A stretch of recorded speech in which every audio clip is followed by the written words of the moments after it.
Hello, everyone. Welcome to a special edition of Kryptonized. Occasionally I like to do this on my own and talk about things that are interesting to me, like how the REIT was started and how it relates to the fractionalization or tokenization of real estate is going now. So when did the REIT start? Do you know it started in 1960?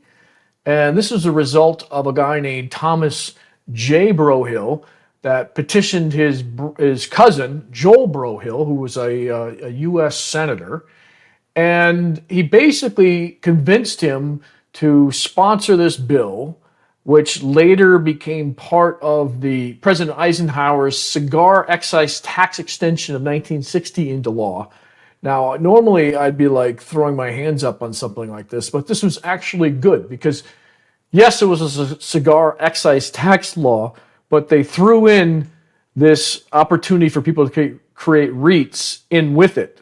What they have to do with one another, the only thing I can think of is you might smoke a cigar after you buy a piece of real estate. But that was about it. But that's what they did back then, and I know they do it today. It's probably even worse. So with this 1960s new law, the Cigar Excise Tax Extension of 1960, Thomas J. Brohill saw three opportunities with this new REIT type model. One was he could become a property mogul, where he would target high net worth individuals looking for real estate deals, and he would put this structure together and give it to them. Two was going after middle income families and gathering a bunch of money up, kind of like a fund today, and going and buying real estate with that. And the third one, which he called American Realty Trust, was a broad, untargeted real estate investment fund that would be traded on the New York Stock Exchange, is believe what he did.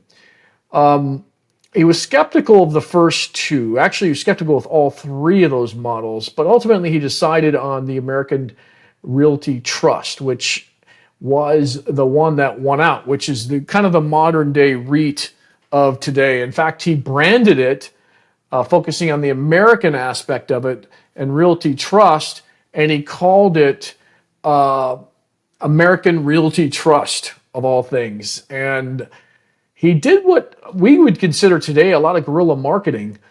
This is all obviously pre-internet, but he would sponsor a lot of real estate seminars. He'd get into magazines. He started courses at universities on Real Estate 101, because back then people weren't investing this way in real estate. They'd buy a house, or if they were a big developer, they would go and buy their own developments. But the concept of everyday people buying into these things wasn't around.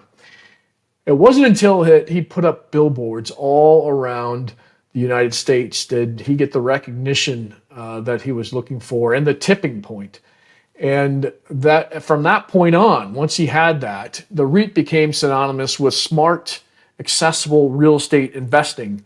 And he indeed disrupted an industry that had been stagnant for years. And I will posit that today, we're doing the same thing with fractionalization and tokenization. We're still a little bit early, but there are people that are tokenizing their real estate and then putting it on a secondary market to be traded.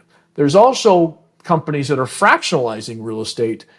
There's no secondary market, which is why I have a problem with it, which is why I've started a platform that does it, and it'll be available in early 2024.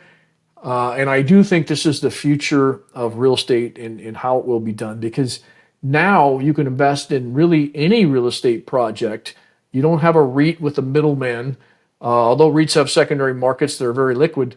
A fractional or tokenized version of that, you're investing in what you want. There's no middleman. Everything's handled by a blockchain or distributed ledger, which means transparency, which means a lot of automatic things are happening, including putting money in your account without being sent a check every month, and without any transparency as to what actually happened and what fees were taken out and all that. This is entirely transparent on a blockchain or distributed ledger. And that and many other reasons, along with smart contracts, and these are just contracts that are automatically executed when something happens. Let me give you a quick example. If I fractionalized my Airbnb portfolio and said, hey, for every 10 shares that you own of this, you could stay one night. All that's done automatically. You would never have to contact me. You would just sign up on the website, get your free night because you own 10 shares, and be able to stay in any one of the properties. That's just an example. You could literally do anything. If you could program it, you can do it. So this is what I liken the REIT of 1962 to what's going to happen in the next couple of years with the tokenization and fractionalization of real estate. It's a total game changer. It will change everything. One day I'll get on here and tell you what life is going to be like in 2030, because it's not going to be like it is today, at least in terms of finance. But that's for another video in the future. I'm bringing you my latest recommendation, and that is Tetragard.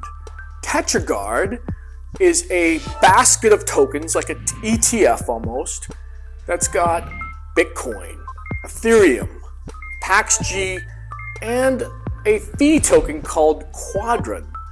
All wrapped up. You buy it in one spot using Ethereum.